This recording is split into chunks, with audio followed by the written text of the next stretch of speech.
আসসালামু আলাইকুম। রুমিস কুকবুক থেকে ওয়েলকাম জানাচ্ছি নতুন আরও একটি রেসিপি দেখার জন্য। একটি মাত্র ডিম আর 1 কাপ চালের গুঁড়া দিয়ে ভীষণ মজার বিস্কিট তৈরি করে দেখাবো।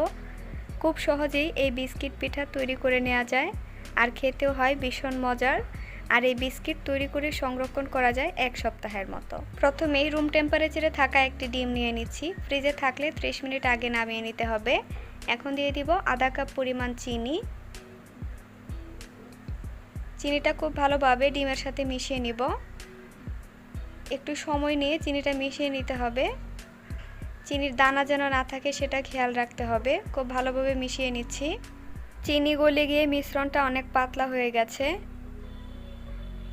এখন আঙ্গুল দিয়ে একটু চেক করে দেখে নিতে হবে চিনির দানা আছে কিনা। যদি চিনির দানা থাকে তখন আরেকটু ভালোভাবে মিশিয়ে নিতে হবে। মিশিয়ে নেওয়া হয়ে গেছে। এখন সামান্য পরিমাণ লবণ দিয়ে আবারও ভালোভাবে মিশিয়ে নিচ্ছি। এখন দিয়ে দিব চালের গুঁড়া। আমি এখানে 1 কাপ পরিমাণ চালের গুঁড়া নিয়েছি। সবটা চালের গুঁড়া একবারে না দিয়ে অল্প অল্প চালের গুঁড়া দিয়ে ভালোভাবে মিশিয়ে নিতে হবে। অল্প অল্প চালের গুঁড়া নিয়ে মিশিয়ে নিচ্ছি। আমি চালের গুঁড়াটা 3 বার নিয়ে ভালোভাবে মিশিয়ে নিব। একবারে চালের গুঁড়া দিলে মিশিয়ে নেওয়া একটু ঝামেলার হয়ে যায়। চেষ্টা করবেন 2-3 বারে চালের গুঁড়াটা মিশিয়ে নেওয়ার জন্য। আমি 3 বারে সবটুকু চালের গুঁড়া ভালোভাবে মিশিয়ে নিয়েছি। মিশিয়ে নেওয়া হয়ে গেছে। এখন আমি হাত দিয়ে আরেকটু ভালোভাবে মথে নিব। বিস্কিট বানানোর এই খামিরটা খুব বেশি টাইট বা খুব একটা নরম হবে না। হাত দিয়ে ভালোভাবে মিশিয়ে নিচ্ছি। মিশিয়ে নেওয়া হয়ে গেছে। এখন পিঠাগুলো বানিয়ে নিব। ডোটা তৈরি করে খুব বেশিক্ষণ তৈরি করা যাবে না, এতে পিঠাগুলো নষ্ট হয়ে যাবে। এখন হাতে সামান্য পরিমাণ তেল লাগিয়ে নিচ্ছি। তেল লাগিয়ে নিলে পিঠাটা হাতের সাথে লেগে যায় না।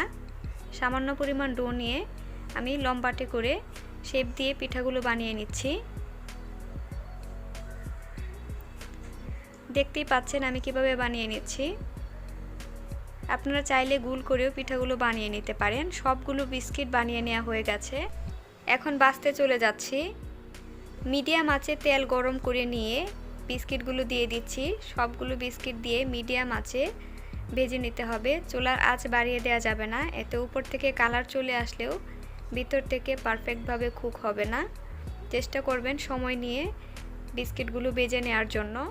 চালের গুঁড়া দিয়ে বিস্কিট বানানোর কারণে এই বিস্কিটগুলোতে একটু ফাটল থাকে, তাই ভাজার সময় সাবধানে ভাজতে হবে, নয়তো বিস্কিটগুলো ভেঙে যাবে। আর গরম থাকা অবস্থায় এই বিস্কিটগুলো অনেকটাই নরম থাকে, তাই চেষ্টা করবেন সাবধানে সময় নিয়ে পিঠাগুলো ভেজে নেওয়ার জন্য।